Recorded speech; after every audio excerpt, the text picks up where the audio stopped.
आज की हमारी खास पड़ताल में आपका स्वागत है। हम जनवरी 2026 के महीने की गहराई में उतर रहे हैं। एक ऐसा महीना जिसे कई लोग एक ग्रेट रिकैलिब्रेशन यानी एक महान पुनर्संतुलन का दौर कह रहे हैं। हाँ, और हमारे पास जो स्रोत हैं वो इस महीने दुनिया भर में हुए बड़े बदलावों की एक बहुत ही फैसिनेटिंग तस्वीर पेश करते हैं। और हमारा मिशन भी सीधा है, उन 3 बड़ी ताकतों को समझना जिन्होंने इस महीने को शक्ल दी। पहली, अमेरिका की आक्रामक विदेश नीति की वापसी। दूसरी, भारत के अंदर उसके ग्रामीण समाज और अर्थव्यवस्था में एक जबरदस्त बदलाव। और तीसरी, दुनिया में बन रहे नए व्यापारिक समीकरण। तो चलिए शुरू करते हैं।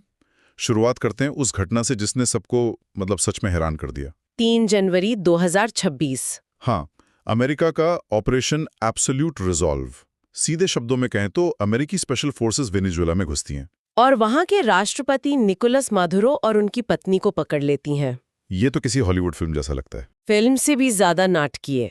हमारे स्रोत बताते हैं कि इस ऑपरेशन में 150 से ज्यादा विमान शामिल थे। 150? हाँ, और उनमें F-22 रैप्टर्स और F-35 जैसे दुनिया के सबसे एडवांस्ड फाइटर जेट्स थे। लेकिन सबसे हैरान करने वाली बात तो राष्ट्रपति ट्रंप का वो बयान था। हाँ, वो सीक्रेट हथियार वाला डिस्कॉम्बुलेटर। हाँ, उन्होंने मजाक में उसे डिस्कॉम्बुलेटर कहा। इसका मतलब होता है भ्रमित करने वाला। ये क्या चीज है? कोई नई मिसाइल थी? नहीं, सूत्रों के मुताबिक ये कोई मिसाइल नहीं बल्कि एक बेहद शक्तिशाली इलेक्ट्रॉनिक वॉरफेयर सिस्टम था। अच्छा, इसे ऐसे समझिए कि इसने एक झटके में वेनेजुएला के पूरे रूसी और चीनी डिफेंस सिस्टम को अंधा और बहरा कर दिया। मतलब उनके रडार, कम्युनिकेशन, सब कुछ जाम। सब कुछ। अमेरिकी सेना के लिए रास्ता बिल्कुल साफ था। अमेरिका का आधिकारिक कारण तो नार्को टेररिज्म था। हाँ, कि मादुरो ड्रग्स की तस्करी में शामिल थे। लेकिन ऑपरेशन के ठीक बाद वेनेजुएला की नई सरकार के साथ 50 मिलियन बैरल तेल का सौदा हो जाता है। ये टाइमिंग थोड़ी अजीब नहीं लगती? अजीब। यही इस कहानी का असली मोड़ है। हाँ। यह दिखाता है कि अमेरिका अब अपनी जरूरतों के लिए लंबी चौड़ी कूटनीति का इंतजार नहीं कर रहा। उसकी नई औद्योगिक और सुरक्षा नीति साफ है। तेल जैसे जरूरी संसाधनों तक सीधी पहुंच बनाओ, चाहे तरीका कोई भी हो। बिल्कुल। ये ग्रेट रिकैलिब्रेशन का पहला बड़ा सबूत था, जहां नियम कानून से ज्यादा ताकत और लेन देन मायने रखते हैं। ताकत और लेन देन। और इसी सोच को आगे बढ़ाते हुए अमेरिका ने दावोस में बोर्ड ऑफ पीस की शुरुआत की। हाँ, बोर्ड ऑफ पीस। 1 मिनट, लेकिन सदस्यता के लिए $1 बिलियन। हाँ, ये तो ऐसा है जैसे आप शांति खरीदने के लिए टिकट बेच रहे हो। आपने बिल्कुल सही पकड़ा। ये संयुक्त राष्ट्र के समानांतर खड़ी की गई एक नई संस्था है, लेकिन इसका मॉडल पूरी तरह से कॉर्पोरेट है। मतलब पे टू प्ले। ये पैसे से तय होती है। और इसका काम? इसका पहला काम गाजा के पुनर्निर्माण की देखरेख करना है, और इसके सदस्यों में जेरेड कुशनर और ब्रिटेन के पूर्व प्रधानमंत्री टोनी ब्लेयर जैसे नाम हैं। तो क्या इसका मतलब ये है कि भविष्य में वैश्विक समस्याओं को सुलझाने का काम देशों की सरकारों से ज्यादा अमीर लोगों और उनके बनाए बोर्ड्स के हाथ में होगा? और यही वो गहरा बदलाव है जिसकी हम बात कर रहे हैं। पारंपरिक बहुपक्षीय कूटनीति, जहां हर देश की एक आवाज होती थी, उसकी जगह अब ऐसे गठबंधन ले रहे हैं जो वित्तीय रूप से समर्थित हैं। अच्छा, और एक दिलचस्प बात यह भी है कि इजराइल के प्रधानमंत्री बेंजामिन नेतन्याहू ने भी इस पर चिंता जताई थी। जी, हमारे स्रोतों के मुताबिक उन्होंने शुरुआत में इस बोर्ड की बनावट पर अपनी हिचकिचाहट दिखाई थी।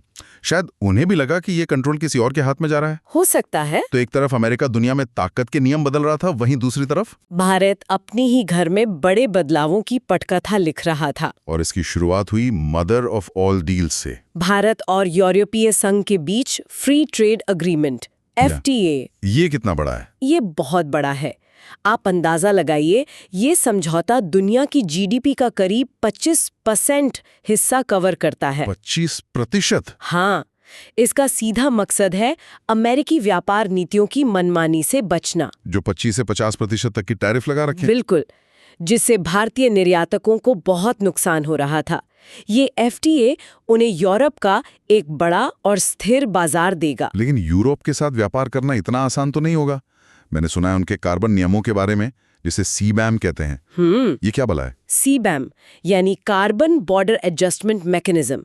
ये भारतीय कंपनियों के लिए, कह सकती हूँ, सबसे बड़ी चुनौती है। अच्छा। इसे ऐसे समझिए कि अगर यूरोपियन यूनियन को लगता है कि भारत में बना स्टील उनके अपने स्टील से ज्यादा प्रदूषण फैलाकर बनाया गया है, तो वो उस पे ग्रीन टैक्स लगा देंगे। ओह। तो अब भारतीय कंपनी के पास दो ही रास्ते हैं। हाँ, या तो वो अपनी फैक्ट्री को रातों रात ग्रीन बना दे, जो मुमकिन नहीं। या फिर अपना मुनाफा कम करके सामान सस्ता बेचे। बिल्कुल मतलब उन्हें अपनी कीमतें 15 से 22% तक कम करनी पड़ सकती हैं। जी, ये तो बहुत बड़ा कट है। बहुत बड़ा। इससे कई छोटी और मझोली कंपनियां बाजार से बाहर हो सकती हैं। ये एक तरह से भारत पर अपनी इंडस्ट्री को तेजी से ग्रीन बनाने का दबाव है। इसी बीच भारत के आर्थिक आंकड़े एक अजीब कहानी कह रहे थे। हाँ, एक बड़ा विरोधाभास था। एक तरफ देश 4.18 ट्रिलियन डॉलर की जीडीपी के साथ दुनिया की चौथी सबसे बड़ी अर्थव्यवस्था बन गया और विकास दर 8.2% जितनी शानदार रही। बहुत शानदार। लेकिन दूसरी तरफ भारतीय रुपया डॉलर के मुकाबले 92 के ऐतिहासिक निचले स्तर पर पहुंच गया। ये पहेली समझ नहीं आई। अगर देश इतनी तरक्की कर रहा है तो रुपया इतना कमजोर क्यों? ये विरोधाभास ऐसा है कि मान लीजिए आपकी दुकान बहुत अच्छी चल रही है और आप खूब कमा रहे हैं। ठीक है, ये हुई हमारी मजबूत जीडीपी। हाँ, लेकिन आपके मोहल्ले में कुछ गड़बड़ चल रही है, जिससे लोग वहां पैसा लगाने से डर रहे हैं और अपना पैसा वापस निकाल रहे हैं। यह है विदेशी पूंजी का बाहर जाना और अमेरिकी टैरिफ का डर। बिल्कुल। तो आपकी दुकान की अच्छी कमाई के बावजूद आपके मोहल्ले की वैल्यू गिर रही है। और ये है हमारा कमजोर रुपया। एग्जैक्टली। भारत की अर्थव्यवस्था के साथ अभी बिल्कुल यही हो रहा है। घरेलू मांग मजबूत है, लेकिन बाहरी माहौल अस्थिर है। वाह, ये तो बहुत साफ समझ आया। अब आते हैं उस बदलाव पर जिसका असर शायद भारत के करोड़ों लोगों पर पड़ेगा। मनरेगा। सरकार ने मनरेगा को पूरी तरह से खत्म कर दिया है। जी, महात्मा गांधी राष्ट्रीय ग्रामीण रोजगार गारंटी अधिनियम अब इतिहास है। और उसकी जगह एक नया कानून आया है, विकसित भारत गारंटी फॉर रोजगार एंड आजीविका मिशन ग्रामीण, जिसे शॉर्ट में VBG रामजी कहा जा रहा है। इसमें बड़े बदलाव क्या हैं? एक तो काम के दिन बढ़ा दिए गए हैं। हाँ, काम के दिन 100 से बढ़ाकर 125 कर दिए गए हैं। ये तो अच्छी बात है, लेकिन मैंने सुना है कि फंडिंग के तरीके में बहुत बड़ा बदलाव किया गया है। और वही सबसे बड़ा और कह सकती हूँ विवादास्पद बदलाव है। वो क्या? मनरेगा में मजदूरी का 100% पैसा केंद्र सरकार देती थी।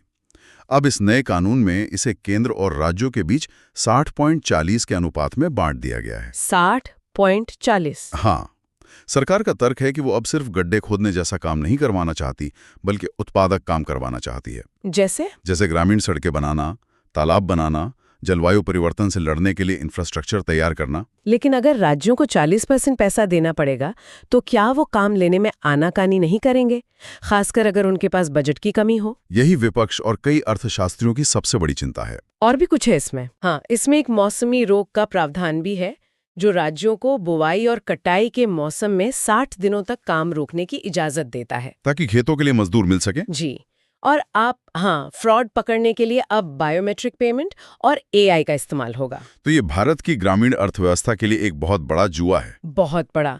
अगर सफल हुआ तो ये गेम चेंजर होगा, लेकिन अगर विफल हुआ तो लाखों लोगों की रोजमर्रा की जिंदगी पर असर पड़ेगा। एक तरफ जहां सरकार टेक्नोलॉजी की मदद से ग्रामीण भारत को बदलने की कोशिश कर रही थी, वहीं दूसरी तरफ एक अप्रत्याशित घटना ने दिखाया कि कैसे सब कुछ एक पल में बदल सकता है। महाराष्ट्र से एक बहुत दुखद खबर आई।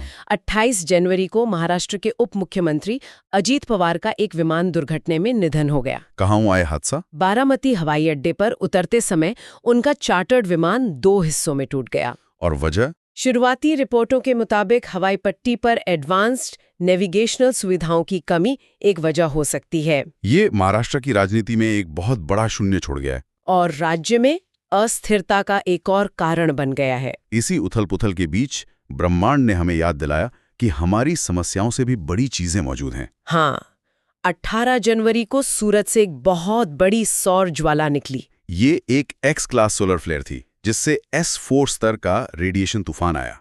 S4 स्तर? ये कितना गंभीर है? सौर तूफानों को 1 से 5 के स्केल पर मापा जाता है, जहां S5 सबसे खतरनाक होता है। तो ये एक बहुत ही गंभीर चेतावनी थी। हाँ, ये इतना शक्तिशाली था कि नीदरलैंड और दक्षिणी इटली तक में ऑरोरा यानी ध्रुवीय प्रकाश दिखाई दिया। अच्छा। नासा के लिए ये एक तरह का रियलिटी चेक था कि भविष्य के आर्टेमिस मून मिशन ऐसे सौर तूफानों का सामना कैसे करेंगे। और अंतरिक्ष में खोजबीन भी जारी रही। बिल्कुल, 2 बड़ी सफलताएं मिली। पहली, अंतर्राष्ट्रीय अंतरिक्ष स्टेशन पर पहली बार धातु के एक हिस्से की 3D प्रिंटिंग हुई। ये सुनने में छोटा लगता है, लेकिन ये जरूरी क्यों है? ये मंगल या शनि के चांद टाइटन जैसे लंबे अभियानों के लिए एक मील का पत्थर है। इसका मतलब है कि अंतरिक्ष यात्री जरूरत पड़ने पर अपने पुर्जे खुद बना सकते हैं। उन्हें धरती से सप्लाई का इंतजार नहीं करना होगा। समझ गया।